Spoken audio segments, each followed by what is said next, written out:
que él ahora es jefe del Ejecutivo, presidente de la República, y que tiene que haber una separación de poderes importante y manejar de manera responsable precisamente, tener una relación en la medida de lo posible armónica con el Congreso y con el Legislativo, pero teniendo en cuenta que él es el presidente de la República.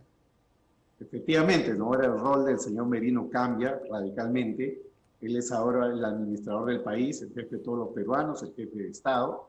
Por lo tanto, debe de cumplir una función propia de las labores ejecutivas, conducir el día a día, que en este momento implica básicamente monitorear la crisis sanitaria, la crisis económica y llevarnos a dar un paso para superarla.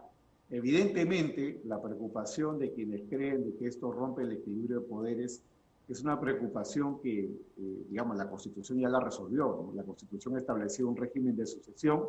Si no está el presidente, si no está el primer vicepresidente y el segundo vicepresidente, entra a tallar, asume el mando el presidente del Congreso de la República. Evidentemente eso convierte al presidente del Congreso en un presidente de la República, titular del Poder Ejecutivo, y como usted bien dice, la gestión tiene que hacerse con esa camiseta, la camiseta del Poder Ejecutivo.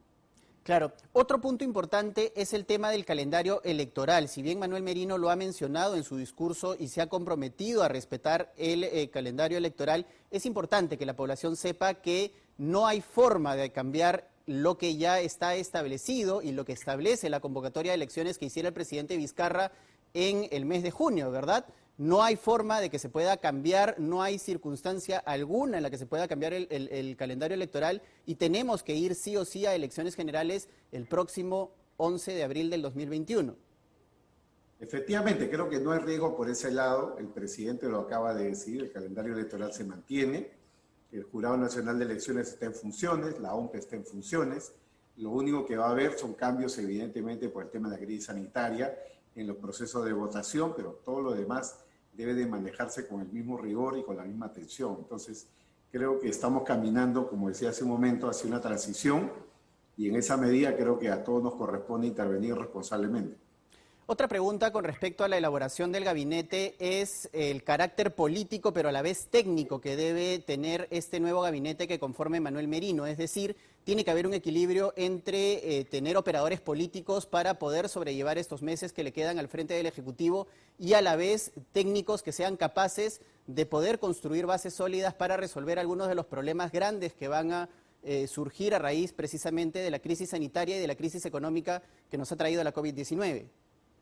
Efectivamente, ¿no? Yo creo que en este contexto, si bien todos los sectores de los ministerios son importantes, son esenciales, hay algunos que por la crisis tienen que tener un carácter netamente técnico. Por ejemplo, el sector económico. El sector económico no puede ser manejado por una persona que tenga alguna tendencia autoritaria o que tenga alguna tendencia populista. Al contrario, tiene que ser asumido por un ministro de Economía que le dé orden al país en este proceso de superación de la crisis.